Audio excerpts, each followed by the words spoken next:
In today's video, I'm going to be showing you how to do the front brake pads and rotors on a 2015 CX5. This should be similar to the other CX5 models. If you haven't already, give it a thumbs up, comment down below if you have any questions, and hit that subscribe button for more upcoming videos in the future. And we're going to go ahead and start this video right after the intro.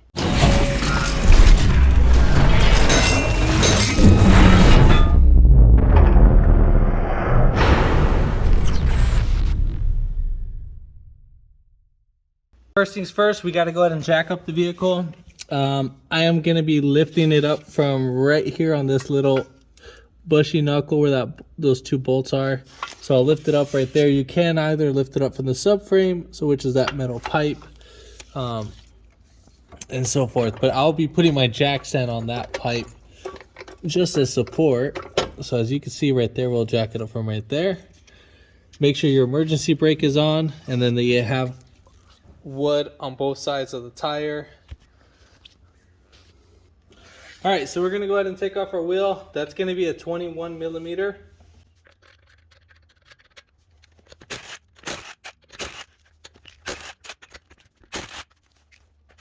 All right, as for my jack stand, I'll just go ahead and put it right here, just right under there, and then we'll keep that so if anything happens, so forth. All right, so now we're going to go ahead and take off our caliper. We have two 14s right here, so 1, 2.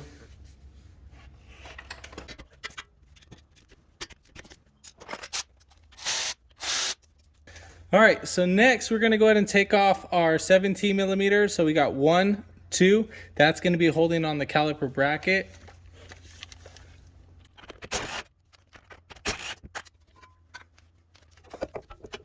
Just hang out our caliper right here, and then we got to go ahead and take off our rotor. I'm not going to be reusing these are pretty warped. I took these on the test drive and all that, so we got a lot of vibration going on. I do not recommend to resurface warped rotors just because they're going to warp pretty fast once you thin them out again. So on the hammer, give it a light tap. If you're going to reuse them, just make sure it's flat. I'm using a 4-pound hammer. The guys that using a little house nail hammer, that's not gonna work. So you need something with a lot more weight. Give it 2 good whacks. Make sure you put your back into it, but don't pull out your back. All right, next thing, you gotta clean up your surface hub. If it is pretty rusty, then I would recommend to clean it with a wire brush. Now you're not trying to take out the metal, you're just smoothing out everything.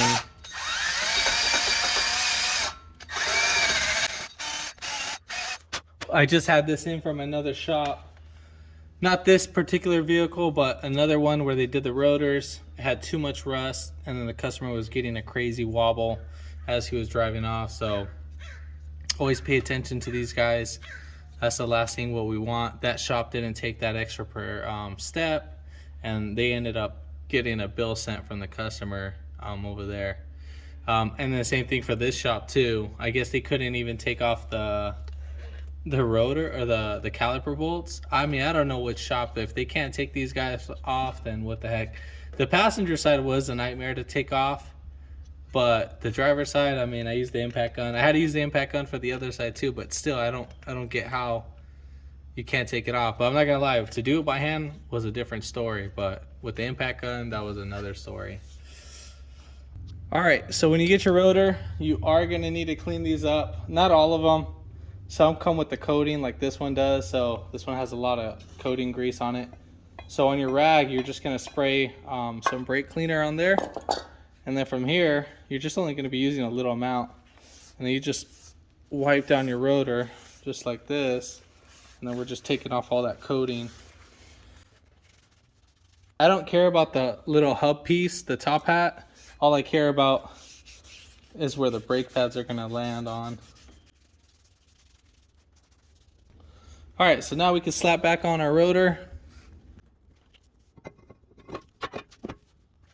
All right, so here's our caliper bracket. Let me get this fixated over here.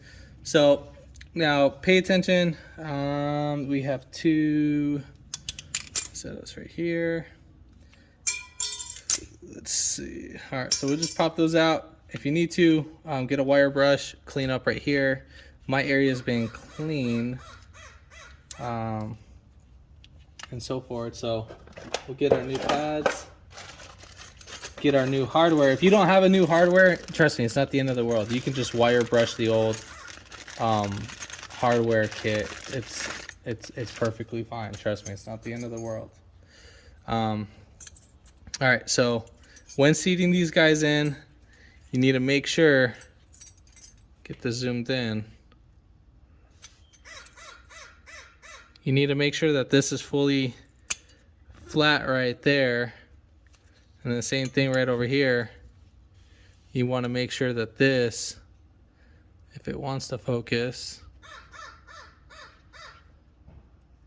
just make sure that's fully seated in there, and make sure they're flushed. If they're sticking out, then you're gonna have an issue rubbing with your rotor, and that's the last thing you want. All right, so let's go ahead and put this guy in there. All right, next we need to go ahead and lubricate our guide pins. Press and hold your boot, and you're gonna grab your pin. Now sometimes these guys can be on there pretty tight. You're gonna grab them, you need to move them until they break free, and then grab the boot, and then just, you're gonna peel it back. You're gonna pull this right out as you're spinning it so it can pop out from the boot. Now pull one guide pin at a time out, and then we are gonna lubricate these guys.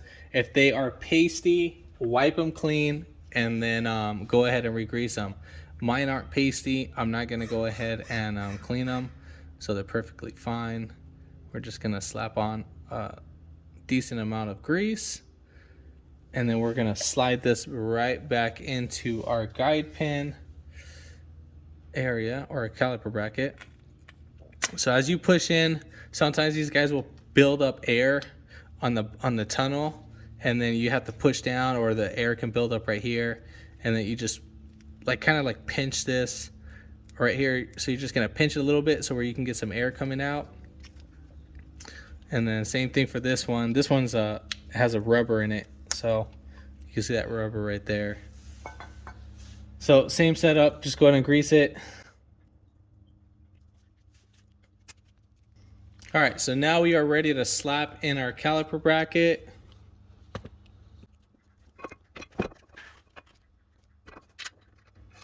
Now these guys do come, it looks like they do come with a little red Loctite. You can put it in.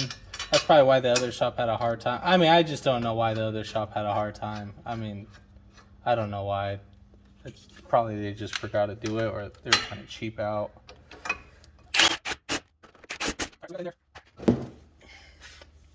So now, at this point, we're gonna go ahead and compress our calipers. Now you can use some pliers to do this. I see people use C-clamps. I got the special tool to do this, so I'm not gonna really stress on it too much. You can rent the actual tool from the AutoZone, and then the actual tool, the part number is 27111.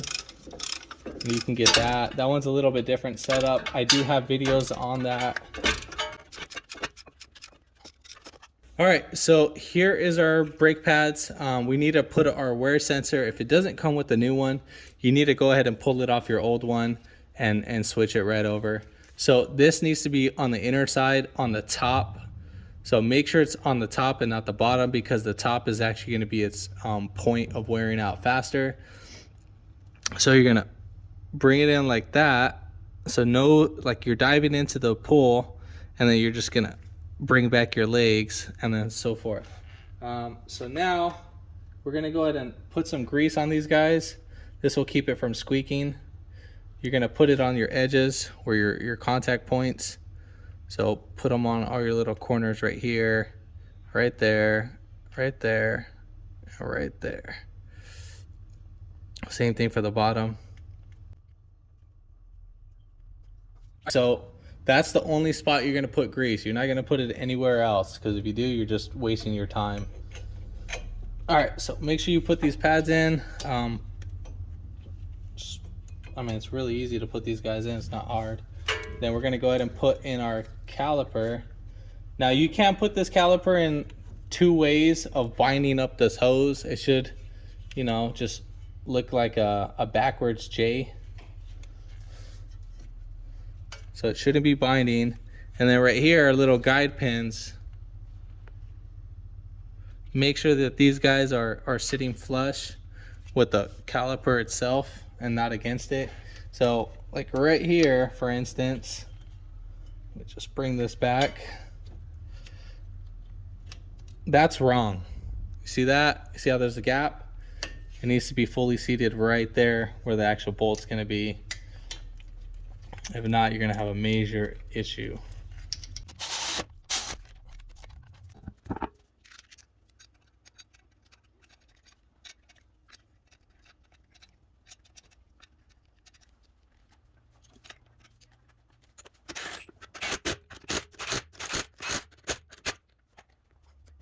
I'm sorry, I forgot to mention this part. When you tighten down your wheels, you're gonna have to go in the star pattern. So you have to go bottom, well, like a star. So you're gonna go from here, there, here, there, and there. Tighten those down, and then you'll be good from there. All right, so now you're gonna go inside the vehicle. Go ahead and pump it. Pump it a couple times so it gets hard, and then go ahead and start it and then pump it again, and then you should be fine until it gets firm. But yeah, if you go ahead for a test drive and you start seeing some smoke coming from the brakes, that's perfectly fine. It's the whatever leftover chemicals that are on the rotor is getting burned off. But if this video helped you out, give it a thumbs up, comment down below if you have any questions, and hit that subscribe button for more upcoming videos in the future. And thanks for watching.